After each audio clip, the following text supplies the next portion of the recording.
Hi friends, welcome to my channel. ಮುದ್ದು ಸೊಸೆ ನಾಳೆಯ ಸಂಚಿಕೆಯಲ್ಲಿ ಏನಾಗುತ್ತೆ ನೋಡೋಣ ಬನ್ನಿ.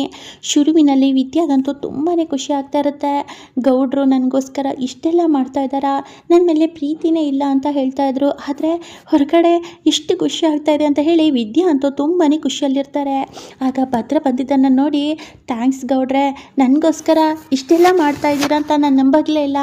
ಅದು ಅಲ್ಲದೆ ನೀವು ನನ್ನ ಕೇಕ್ ಕಟ್ ಮಾಡಿಲ್ಲ ಅಂದರೂ ಪರವಾಗಿಲ್ಲ ಇತ್ತು, ಆದರೆ ಇಷ್ಟೆಲ್ಲ ಹೊರಗಡೆ ನನ್ನ ಹುಟ್ಟುಹಬ್ಬನ ಎಲ್ಲ ಮುಂದೆ ಆಚರಿಸಿ ಬಂದಿದ್ದೀರಲ್ಲ, ಸಾನೇ ಖುಷಿ ಆಯಿತು ಅಂತ ವಿದ್ಯಾ ಹೇಳ್ತಾ ಇರ್ತಾರೆ. ಆಗ ಭದ್ರ, ನೋಡು ಇದು ನಿನಗೋಸ್ಕರ ನಾನು ಮಾಡಿಲ್ಲ ಬಿಡು ಅಂತ ಹೇಳ್ತಾರೆ. ನೀನು ಹೊಟ್ಟೆಯಲ್ಲಿರೋ ಮಗ ಇದೆಯಲ್ಲ ಅದಕ್ಕೋಸ್ಕರ, ಅದಕ್ಕೂ ಆಸೆ ಅಂತ ಇರುತ್ತಂತೆ, ಅದಕ್ಕೆ ಇಷ್ಟೆಲ್ಲ ಮಾಡಿದ್ದು ಅಂತ ಭದ್ರ ಮತ್ತೆ ಬೇಕು ಅಂತಲೇ ಮಾತಾಡ್ತಾರೆ. ನನಗೆ ಗೊತ್ತು ಗೌಡ್ರೆ, ತುಂಬಾ ಖುಷಿ ಆಯಿತು ಗೌಡ್ರೆ, ನಿಜವಾಗ್ಲೂ ತುಂಬಾ ಖುಷಿ ಆಗ್ತಾಯಿದೆ. ನಿಮ್ಮ ಮನಸ್ಸಲ್ಲಿ ಏನಿದೆ ಅಂತ ನನಗೆ ಚೆನ್ನಾಗಿ ಗೊತ್ತು. ಹೊರಗಡೆ ಮಾತ್ರ ನನ್ನ ಮೇಲೆ ಈ ರೀತಿ ಕೂಗ್ತಾ ಇದ್ದೀರಾ ಅಂತಲೂ ಕೂಡ ಗೊತ್ತು. ಥ್ಯಾಂಕ್ಸ್ ಗೌಡ್ರೆ, ತುಂಬ ಇಷ್ಟ ಆಯಿತು ಗೌಡ್ರೆ ಅಂತ ಇಲ್ಲಿ ವಿದ್ಯೆ ಹೇಳ್ತಾರೆ. ಆಗ ಭದ್ರಗೂ ಕೂಡ ತುಂಬಾ ಖುಷಿ ಆಗ್ತಾ ಇರುತ್ತೆ. ಸರಿ ಸರಿ ಹೋಗಿ ಮಲ್ಕೋ ಅಂತ ಹೇಳಿ ಭದ್ರ ಹೊರಗಡೆ ಬರ್ತಾರೆ. ಆಗ ವಿದ್ಯಾ ಅಂತೂ, ಗೌಡ್ರೆ ನಿಮಗೆ ನನ್ನ ಮೇಲೆ ಸಾನೇ ಪ್ರೀತಿ ಇದೆಯಾ ಅಂತ ಚೆನ್ನಾಗಿ ಅರ್ಥ ಆಗ್ತಾಯಿದೆ ಗೌಡ್ರೆ, ನಿಜವಾಗ್ಲೂ ನನಗೋಸ್ಕರ ಇಷ್ಟೆಲ್ಲ ಮಾಡ್ತಾ ಇದ್ದೀರಾ. ಚಂಪಾ ಹೇಳಿದ್ದು ನಿಜಾನೇ, ಗೌಡ್ರಿಗೆ ನನ್ನ ಮೇಲೆ ಸಾನೇ ಪ್ರೀತಿ ಇದೆ, ತೋರಿಸ್ಕೊತಾ ಇಲ್ಲ ಅಷ್ಟೇ ಅಂತ ವಿದ್ಯಾ ತುಂಬಾ ಖುಷಿ ಪಡ್ತಾ ಇರ್ತಾರೆ. ಅಬ್ಬಾ, ವಿದ್ಯಾ ತುಂಬಾ ಖುಷಿ ಪಟ್ಲಲ್ವಾ, ನನಗಷ್ಟೇ ಸಾಕು, ಅವಳು ಖುಷಿಯಾಗಿದ್ದರೆ ನನಗೆ ಅಷ್ಟೇ ನೆಮ್ಮದಿ ಅಂತ ಭದ್ರ ತನ್ನ ಮನಸ್ಸಲ್ಲಿ ಅನ್ಕೊತಾ ಇರ್ತಾರೆ. ಒಂದು ನಿಮಿಷ ಗೌಡ್ರೆ, ಅಲ್ಲ ಗೌಡ್ರೆ, ಇವಾಗ ಬೇರೆ ಗುಡುಕ್ತಾ ಇದೆ, ನೀವು ಹೊರಗಡೆ ಹೋಗಿ ಮಲ್ಕೊಂಡ್ರೆ ನಿಮಗೆ ಗೊತ್ತಲ್ವಾ, ನನಗೆ ಭಯ ಆಗ್ತಾ ಇದೆ ಅಂತ ವಿದ್ಯೆ ಹೇಳ್ತಾರೆ. ಆಗ ಭದ್ರ ಅಂತೂ, ಅಯ್ಯೋ ಅದಕ್ಕೇನಂತೆ, ಅಲ್ಲ ಅಷ್ಟಕ್ಕೂ ಇಷ್ಟು ದಿನ ನಾನು ಒಳ್ಳೆ ಮಲ್ಕೋದಲ್ವಾ, ನನಗೇನು ಅಭ್ಯಂತರ ಇಲ್ಲ, ನೀನು ಹಾಯಾಗಿ ಮಲ್ಕೋ ಅಂತ ಭದ್ರ ಹೇಳ್ತಾರೆ. ಹಾಗಲ್ಲ ಗೌಡ್ರೆ, ನನಗೆ ಅದು ಅಂತ ಹೇಳಕ್ಕೆ ಹೋಗ್ತಾರೆ. ಸರಿ ಸರಿ ಬಿಡು, ನಾನಿಲ್ಲ ಮಲ್ಕೊತೀನಿ, ನೀನು ಅಷ್ಟೆಲ್ಲ ಯೋಚನೆ ಮಾಡೋ ಅವಶ್ಯಕತೆ ಇಲ್ಲ ಅಂತ ಭದ್ರ ಅಲ್ಲೇ ಮಲ್ಕೊತಾರೆ. ಆಗ ವಿದ್ಯೆಗೆ ತುಂಬಾ ಖುಷಿ ಆಗ್ತಾ ಇರುತ್ತೆ. ಭದ್ರನೇ ನೋಡ್ತಾ ಇರ್ತಾರೆ. ನಿಜವಾಗ್ಲೂ ಗೌಡ್ರೆ, ಸಾನೇ ಬದಲಾಗ್ಬಿಟ್ಟಿದ್ರಿ, ನನ್ನ ಮೇಲೆ ಬೆಟ್ಟದಷ್ಟು ಪ್ರೀತಿ ಇಟ್ಕೊಂಡಿದ್ದೀರಾ, ಆದರೆ ಎದುರುಗಡೆ ಮಾತ್ರ ತೋರಿಸ್ಕೊತಾ ಇಲ್ಲ. ಚಂಪಾ ಹೇಳಿದ್ದು ದಿಟಾನೆ, ಗೌಡ್ರಿಗೆ ನನ್ನ ಮೇಲೆ ಸಾನೇ ಪ್ರೀತಿ ಇದೆ, ತುಂಬಾ ಬದಲಾಗಿದ್ದಾರೆ, ಮೊದಲಿನ ಥರನೇ ಇಲ್ಲ ಗೌಡ್ರು. ನಿಜವಾಗ್ಲೂ ಗೌಡ್ರೆ, ನಿಜವಾಗ್ಲೂ ನನಗೆ ನಿಮ್ಮ ಮೇಲೆ ತುಂಬಾ ಖುಷಿ ಆಗ್ತಾ ಇದೆ, ನನಗೋಸ್ಕರ ಎಷ್ಟೆಲ್ಲ ಮಾಡ್ತಾ ಇದ್ದೀರಾ ಅಂತ ವಿದ್ಯೆ ಇಲ್ಲಿ ಭದ್ರನೇ ನೋಡ್ತಾ ಯೋಚನೆ ಮಾಡ್ತಾ ಇರ್ತಾರೆ. ಮನೆಯಲ್ಲಿ ಎಲ್ಲರೂ ಕೂಡ, ಅಲ್ಲ ಕಣೆ ವಿನಂತಿ, ಈ ಭದ್ರ ಸಾನೇ ಬದಲಾಗವನೆ, ಅಲ್ಲ ವಿದ್ಯೆ ಪರವಾಗಿ ಎಷ್ಟೆಲ್ಲ ಮಾತಾಡ್ತವನೆ, ವಿದ್ಯೆ ಮೇಲೆ ಪ್ರೀತಿ ಇಲ್ಲ ಅಂದ್ಕೊಂಡು ಹೊರಗಡೆ ಇಷ್ಟೆಲ್ಲ ಅದ್ದೂರಿಯಾಗಿ ಮಾಡಿದಾನೆ ಅಂದರೆ ಇದರಲ್ಲೇ ಗೊತ್ತಾಗುತ್ತೆ ನಮ್ಮ ಮುಂದೆ ನಾಟಕ ಮಾಡ್ತಾ ಇದ್ದವನೇ ಅಂತ. ಹೌದು ಕಣವ್ವ, ಭದ್ರ ಮಾಮ ತುಂಬಾ ಬದಲಾಗವನೆ, ವಿದ್ಯೆ ಮೇಲೆ ಸಾನೇ ಪ್ರೀತಿನೇ ಇಟ್ಕೊಂಡವನೆ, ಎಲ್ಲ ನಾಟಕ ಅಷ್ಟೇ ಅಂತ ವಿನಂತಿ ಹೇಳ್ತಾರೆ. ಆಗ ಈ ಕಡೆ ಅದನ್ನು ಶಿವರಾಮೇಗೌಡರು ಕೇಳಿಸ್ಕೊತಾ ಇರ್ತಾರೆ. ಏನು ಸಾವಿತ್ರಿ ಅದು ಮಾತಾಡ್ತಾ ಇದೆಯಾ ಅಂತ ಹೇಳ್ತಾರೆ. ಇನ್ನೇನಣ್ಣ, ಭದ್ರ ನಮ್ಮ ಮುಂದೆ ಒಂದು ನಾಟಕ ಮಾಡ್ತವನೆ, ಹೊರಗಡೆ ಇನ್ನೊಂದು ಥರ ನಾಟಕ ಮಾಡ್ತವನೆ, ವಿದ್ಯೆನ ಅಷ್ಟೆಲ್ಲ ಪ್ರೀತಿ ಇಟ್ಕೊಂಡು ನಮ್ಮ ಮುಂದೆ ಪ್ರೀತಿನೇ ಇಲ್ಲ ಥರ ನಾಟಕ ಮಾಡ್ತಾ ಇದ್ದಾನೆ. ಅಲ್ಲ ವಿದ್ಯಾಗೋಸ್ಕರ ಅಷ್ಟೆಲ್ಲ ಹೊರಗಡೆ ಬರ್ತಡೇನ ಹುಟ್ಟುಹಬ್ಬನ ಹೇಗೆ ಮಾಡಿದ್ದಾನೆ ನೀನೇ ನೋಡ್ತೀಯಲ್ಲಣ್ಣ, ಇನ್ನೇನು ಇವ್ರದ್ದು ನಮ್ಮ ಮುಂದೆ ನಾಟಕ ಮಾಡ್ತಾ ಇದ್ದಾರೆ. ಭದ್ರ ತುಂಬಾ ಬದಲಾಗವನೆ, ಆ ವಿದ್ಯೆನ ಬೆನ್ನು ಹಿಂಡ್ಕೊಂಡು ತಿರುಗ್ತಾ ಇವನೆ ಅಂತ ಇಲ್ಲಿ ಸಾವಿತ್ರಿ ಕೂಗಾಡ್ತಾರೆ. ಆಗ ಈ ಶಿವರಾಮೇಗೌಡರು ಯೋಚನೆ ಮಾಡ್ತಾ ಇರ್ತಾರೆ. ಆಗ ಅಜ್ಜಮ್ಮ ಬಂದ್ಬಿಟ್ಟು, ಲೇ ಸಾವಿತ್ರಿ, ಅಲ್ಲ ಕಣೆ ನಿನಗೇನೇ ಸಮಸ್ಯೆ, ಅಲ್ಲ ನಾವಿಷ್ಟು ದಿನ ಒದ್ದಾಡ್ತಾ ಇರೋದೆ ಅದಕ್ಕೋಸ್ಕರನೇ, ವಿದ್ಯಾ ಭದ್ರ ಆದಷ್ಟು ಬೇಗ ಒಂದಾಗಲಿ ಅಂತ ನಾವು ಅನ್ಕೊತಾ ಇದ್ವಿ, ಅಲ್ಲ ಅವರಿಬ್ಬರು ಒಂದಾದರೆ ನಿನಗೇನೇ ಕಷ್ಟ, ಅವರಿಬ್ಬರು ಒಂದಾಗಬೇಕು, ಅದನ್ನು ಖುಷಿ ಪಡೋದು ಬಿಟ್ಬಿಟ್ಟು ಈ ರೀತಿ ದುಃಖದಲ್ಲಿ ಹೇಳ್ತಾ ಇದೆಯಲ್ಲೇ ಸಾವಿತ್ರಿ, ಏನೇ ನಿನಗಾಗಿದೆ ಅಂತ ಇಲ್ಲಿ ಅಜ್ಜಮ್ಮ ಹೇಳ್ತಾ ಇರ್ತಾರೆ. ಆಗ ಸಾವಿತ್ರಿಗೆ ತುಂಬಾ ಕೋಪ ಬರ್ತಾ ಇರುತ್ತೆ. ಈ ಅವ್ವ ಹೇಳೋದು ಕರೆಕ್ಟೇ ನೋಡು, ಭದ್ರ ಆ ಥರ ಮಾಡಿದ್ದಕ್ಕೆ ನಮಗೂ ಕೂಡ ಒಂದು ಒಳ್ಳೆ ಹೆಸರು ತಂದವನೇ.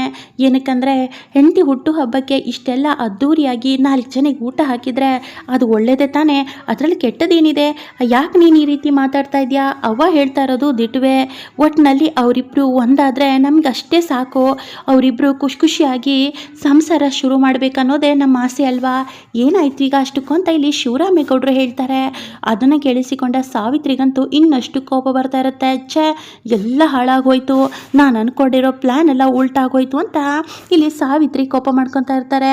ಇದೇನಿದು, ಮನೆಯವರೆಲ್ಲರೂ ಕೂಡ ಅವನ ಪರವಾಗಿ ಮಾತಾಡ್ತಾರೆ ಅಂದರೆ ಇನ್ನು ಸದ್ಯದಲ್ಲೇ ಆ 3 ಅಡಿನ ಮನೆ ಒಳಗಡೆ ಕರ್ಕೊಳ್ಳೋ ಪ್ಲ್ಯಾನು ಐತಾ ಹೇಗೆ ಅಂತ ಸಾವಿತ್ರಿ ಯೋಚಿಸ್ತಾ ಇರ್ತಾರೆ. ಎಲ್ಲ ಕೇಳಿಸ್ಕೊಂಡ ಈಶ್ವರಿ ಅಂತೂ ಏನಾಗ್ತಾ ಇದೆ ಮನೆಯಲ್ಲಿ, ಏನಾದರೂ ಆಗಲಿ, ಮೊದಲು ನನ್ನ ಸುಭಾಸ್ಗೆ ಮದುವೆ ಆಗಲಿ, ಆ ನವ್ಯ ಈ ಮನೆಗೆ ಬರಲಿ, ಆಮೇಲೆ ನನ್ನ ಆಟ ಶುರು ಮಾಡ್ಕೊತೀನಿ. ಅಲ್ಲಿ ತನಕ ನಾನು ಕೂಡ ತೆಪ್ಪಗಿದ್ರೆ ಒಳ್ಳೆಯದು. ಇಲ್ಲ ಅಂದರೆ ನಾನೇನಾದರೂ ಮಾತಾಡೋಕ್ಕೆ ಹೋದರೆ ಆಮೇಲೆ ಸುಭಾಸನ ಮದುವೆನೂ ಕೂಡ ಮಾಡಿಸ್ದೆ ಎಲ್ಲ ನನ್ನ ಪ್ಲ್ಯಾನು ಉಲ್ಟಾಗಿ ಹೋಗ್ಬಿಡುತ್ತೆ. ಬೇಡ ಬೇಡ, ಯಾವುದೇ ಕಾರಣಕ್ಕೂ ನಾನು ಆ ರೀತಿ ಮಾಡೋದೇ ಬೇಡ, ಸೈಲೆಂಟಾಗಿ ಇದ್ಬಿಡ್ತೀನಿ, ಅದೇ ನನಗೆ ಒಳ್ಳೆಯದು ಅಂತ ಈಶ್ವರಿ ಮನಸ್ಸಲ್ಲಿ ಅನ್ಕೊತಾ ಇರ್ತಾರೆ. ಈ ಕಡೆ ತುಂಬಾ ಮಳೆ ಶುರು ಆಗ್ತಾ ಇರುತ್ತೆ, ಗುಡುಗು ಮಿಂಚು ಎಲ್ಲ ಸ್ಟಾರ್ಟ್ ಆಗ್ತಾ ಇರುತ್ತೆ. ವಿದ್ಯೆಗೆ ತುಂಬಾ ಭಯ ಆಗ್ತಾ ಇರುತ್ತೆ. ಇದೇನಿದು ಇಷ್ಟು ಹುಡುಕ್ತಾ ಇದೆಯಲ್ಲ, ನಾನು ಏನು ಮಾಡಲಿ, ಸಾನೇ ಭಯ ಆಗ್ತೈತೆ ಅಂತ ಯೋಚಿಸ್ತಾ ಇರ್ತಾರೆ. ಕಿವಿನ ಮುಚ್ಕೊತಾರೆ. ಆಗ ಇನ್ನೂ ಜೋರಾಗಿ ಗುಡುಗು ಶುರು ಆಗುತ್ತೆ. ಆಗ ವಿದ್ಯೆ ಓಡಿ ಹೋಗಿ ಇಲ್ಲಿ ಭದ್ರನ ಗಟ್ಟಿಯಾಗಿ ತಪ್ಕೊತಾರೆ. ಆಗ ಭದ್ರ ಒಂದು ಕ್ಷಣ ಬೆಚ್ಚಿ ಬೀಳ್ತಾರೆ. ಏನಿದು, ಏ ವಿದ್ಯಾ ಏನು ಮಾಡ್ತಾ ಇದೆಯಾ ಅಂತ ಹೇಳ್ತಾರೆ. ಗೌಡ್ರೆ ಕ್ಷಮಿಸಿ ಗೌಡ್ರೆ, ಈ ರೀತಿ ಮಿಂಚು ಬಂದರೆ ನಂಗೆ ತುಂಬ ಸಾನೇ ಭಯ ಆಗುತ್ತೆ, ನಿಮ್ಮ ಮೊದಲೇ ಗೊತ್ತಲ್ವಾ ನಂಗೆ ಗುಡುಗು ಮಿಂಚು ಅಂದರೆ ಭಯ ಅಂತ ವಿದ್ಯೆ ಹೇಳ್ತಾ ಇರ್ತಾರೆ. ಆಗ ಭದ್ರ ಹೌದಲ್ವಾ, ತುಂಬಾ ಭಯ ಪಡ್ತಾ ಇದ್ದಾಳೆ ಅನಿಸ್ತಾ ಇದೆ ಅಂತ ಭದ್ರನು ಕೂಡ ಯೋಚನೆ ಮಾಡ್ತಾ ಇರ್ತಾರೆ. ಭಯ ಪಡ್ತಾ ಇದ್ದಾಳೆ, ಬೇಡ, ಈ ಸಮಯದಲ್ಲಿ ಅವಳನ್ನು ಬಿಟ್ಟು ಹೋದರೆ ತುಂಬಾ ಅಪಾಯಕಾರಿ ಅಂತ ಭದ್ರನು ಕೂಡ ವಿದ್ಯೆ ಜೊತೆನೇ ಮಲ್ಕೊತಾರೆ. ಆಗ ವಿದ್ಯೆಗೆ ತುಂಬಾ ಖುಷಿ ಆಗುತ್ತೆ. ಈ ಕಡೆ ಭದ್ರನ ಮನಸ್ಸಲ್ಲಿರೋ ಪ್ರೀತಿನೂ ಕೂಡ ತೋರಿಸ್ಕೊಂಡಾಯಿತು. ಈ ಕಡೆ ವಿದ್ಯೆಗೆ ಭದ್ರ ತನ್ನನ್ನು ಎಷ್ಟು ಪ್ರೀತಿ ಮಾಡ್ತಾ ಇದ್ದಾರೆ ಅನ್ನೋ ಸತ್ಯನೂ ಕೂಡ ಗೊತ್ತಾಗಾಯಿತು. ಭದ್ರ ವಿದ್ಯಾ ಇನ್ನೇನು ಹತ್ರ ಆಗೋ ಸಮಯನೂ ಕೂಡ ಬಂದಾಯಿತು. ಈ ಕಡೆ ಈಶ್ವರಿ ಕನಸು ಕೂಡ ನುಚ್ಚು ನೂರಾಗೋ ಸಮಯ ಹತ್ತಿರದಲ್ಲೇ ಇರುತ್ತೆ. ಯಾಕಂದರೆ ಇಲ್ಲಿ ಸುಭಾಸ್ ಮೇಲೆ ಅನುಮಾನ ಬರ್ತಾ ಇರುತ್ತೆ. ಆಗ ಹೊರಗಡೆ ಕೂತ್ಕೊಂಡಾಗ ಸುಭಾಸ್ ಹೋಗ್ತಾ ಇರೋದನ್ನು ನೋಡಿ ಸುಭಾಸ್ ಒಂದು ನಿಮಿಷ ಇಲ್ಲಿ ಬಾ ಅಂತ ಕರೀತಾರೆ. ಆಗ ಏನ್ಲಾ ಭದ್ರ ಅಂತ ಕೇಳಿದಾಗ ಏನ್ಲಾ ಏನು ಮಾಡ್ತಾ ಇದೆಯಾ ಅಂತ ಕೇಳ್ತಾರೆ. ಏನು ಮಾಡ್ತಾ ಇಲ್ಲ, ಸುಮ್ಮನೆ ಕೂತ್ಕೊಂಡಿವ್ನಿ ಅಂತ ಇಲ್ಲಿ ಸುಭಾಸ್ ಹೇಳಿದಾಗ, ಅಲ್ಲ ಸುಭಾಸ, ನಿನ್ನ ಧೈರ್ಯನ ಮೆಚ್ಚಿಬಿಟ್ಟೆ ಕಣ್ಲಾ, ಯಾವತ್ತೂ ಕೂಡ ಏನು ಮಾಡಿದವನು ಆವತ್ತು ಔಷಧಿಗೋಸ್ಕರ ಕಾಡ್ಗೆ ಹೋಗಿದ್ಯಲ್ಲೋ ಅಂತ ಹೇಳ್ತಾರೆ. ಹ್ಞೂ ಮತ್ತೆ, ಅಲ್ಲ ಮನೆಯವರಿಗೋಸ್ಕರ, ಅದು ದೊಡ್ಡಪ್ಪಂಗೋಸ್ಕರ ಅಷ್ಟೆಲ್ಲ ಸಹಾಯ ಮಾಡಿಲ್ಲ ಅಂದರೆ ಹೇಗ್ಲಾ ಭದ್ರ ಅಂತ ಇಲ್ಲಿ ಸುಭಾಸ್ ಹೇಳ್ತಾರೆ. ಹ್ಞೂ ಭದ್ರ, ಅಷ್ಟಕ್ಕೂ ಆ ಕಾಡಲ್ಲಿ ಏನೇನಿತ್ತು ಅಂತ ಇಲ್ಲಿ ಬೇಕು ಅಂತಾನೆ ಭದ್ರ ಕೇಳ್ತಾ ಇರ್ತಾರೆ. ಅಯ್ಯೋ, ಕಾಡಲ್ಲಿ ಏನಿರುತ್ತೆ, ಗಿಡ ಮರ ಹಕ್ಕಿ ಪಕ್ಷಿ ಎಲ್ಲ ಇರುತ್ತೆ ಅಂತ ಇಲ್ಲಿ ಸುಭಾಸ್ ಹೇಳ್ತಾ ಇರ್ತಾರೆ. ಹೌದಾ, ಅಷ್ಟೇನಾ, ಮತ್ತೇನು ನೋಡಿಲ್ವಾ ನೀನು ಅಂತ ಹೇಳ್ತಾರೆ. ಅಯ್ಯೋ, ಇನ್ನೇನು ನೋಡೋಕ್ಕಾಗತ್ತೆ ಅಂತ ಕೇಳಿದಾಗ, ಅಲ್ಲ ಹಾಗಾದರೆ ಔಷಧಿ ನೀನು ಎಲ್ಲಿ ಸಿಕ್ತು, ಅಷ್ಟಕ್ಕೂ ಎಲ್ಲಿಂದ ತಂದೆ ಅಂತ ಹೇಳ್ತಾರೆ. ಅಯ್ಯೋ ಭದ್ರ, ಕಾಡಲ್ಲೇ ತಂದೆ ಅಂತ ಹೇಳ್ತಾ ಇದ್ದೀನಲ್ವ ಆವಾಗಿಂದ ಅಂತ ಇಲ್ಲಿ ಸುಭಾಸ್ ಕೇಳ್ತಾರೆ. ಹೌದು, ಕಾಡಿಂದ ತಂದೆ, ಆದರೆ ಎಲ್ಲಿ ಸಿಕ್ತು ನಿನಗೆ ಅಂತ ಕೇಳಿದಾಗ, ಅದು ವಿದ್ಯನ್ ಕೈಯಿಂದ ಕಿತ್ಕೊಂಡು ಬಂದೆ ಅಂತ ಹೇಳ್ತಾರೆ. ಆಗ ಏನೋ ಅಂತ ಇಲ್ಲಿ ಭದ್ರ ಕೇಳಿದಾಗ, ಅಯ್ಯೋ ಏನಿಲ್ಲ ಅಂತ ಸುಭಾಸ್ ಹೇಳ್ತಾರೆ. ನಿಜ ಹೇಳೋ, ನೀನೇನೋ ಅಂದೆ ಇವಾಗ ಅಂತ ಹೇಳಿ ಸುಭಾಸ್ ಕೆನ್ನೆಗೆ ಬಾರಿಸ್ತಾರೆ ಭದ್ರ. ಆಗ ಎಲ್ಲ ಸತ್ಯನ ಬಾಯಿ ಬಿಡ್ತಾರೆ ಸುಭಾಸ್. ಆಗ ಅಂದರೆ ನೀನು ವಿದ್ಯಾ ತಂದಿರೋ ಔಷಧಿನ ತಗೊಂಡು ಬಂದು ಮನೆಯವ್ರ ಮುಂದೆ ಡ್ರಾಮಾ ಮಾಡಿದ್ಯಾ, ಎಷ್ಟು ಸುಳ್ಳು ಹೇಳಿದ್ಯಾ, ಈ ಸುಳ್ಳಿಗೆ ನಿನಗೆ ಸರಿಯಾಗಿ ಪ್ರಾಯಶ್ಚಿತ ಆಗಲೇಬೇಕು ಅಂತ ಇಲ್ಲಿ ಭದ್ರ ಸರಿಯಾಗಿ ಬಾರಿಸ್ತಾರೆ. ಲೇ ಭದ್ರ, ದಯವಿಟ್ಟು ನಿನ್ನ ಕೈ ಮುಗಿತೀನಿ, ಈ ವಿಷಯ ಯಾರಿಗೂ ಹೇಳಬೇಡ ಕಣ್ಲಾ, ನಿನ್ನ ಕೈ ಮುಗಿತೀನಿ ಕಣೋ, ಈಗಾಗಲೇ ಮದುವೆ ಬೇರೆ ಫಿಕ್ಸ್ ಆಗಿದೆ, ಅಂಥದ್ರದಲ್ಲಿ ನೀನು ಈ ರೀತಿ ಮಾಡಿಬಿಟ್ರೆ ನಾನು ಏನು ಮಾಡಲಿ ಭದ್ರ ಅಂತ ಇಲ್ಲಿ ಸುಭಾಸ್ ಕಾಲು ಹಿಡ್ಕೊತಾ ಇರ್ತಾರೆ. ಯಾವುದೇ ಕಾರಣಕ್ಕೂ ನೀನು ಬಿಡೋ ಮಾತೇ ಇಲ್ಲ ಅಂತ ಭದ್ರ ಕೋಪ ಮಾಡಿಕೊಂಡು ಕುತ್ತಿಗೆ ಪಟ್ಟಿನ ಹಿಡ್ಕೊತಾರೆ.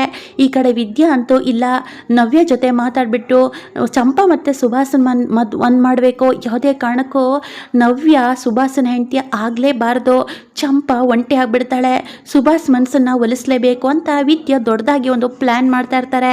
ಕೊನೆಗೂ ವಿದ್ಯಾ ಪ್ಲ್ಯಾನೇ ಸಕ್ಸಸ್ ಆಗುತ್ತೆ. ಈಶ್ವರಿ ಕಂಡ ಕನಸು ನುಚ್ಚು ನೂರಾಗುತ್ತೆ. ಮುಂದಿನ ವಿಡಿಯೋದಲ್ಲಿ ಏನಾಗುತ್ತೆ ಅಂತ ಕಾದು ನೋಡೋಣ. ವಿಡಿಯೋ ಇಷ್ಟ ಆದಲ್ಲಿ ಒಂದು ಲೈಕ್ ಮಾಡೋ ಮಾತ್ರ ಮರಿಬೇಡಿ guys. Thank you so much.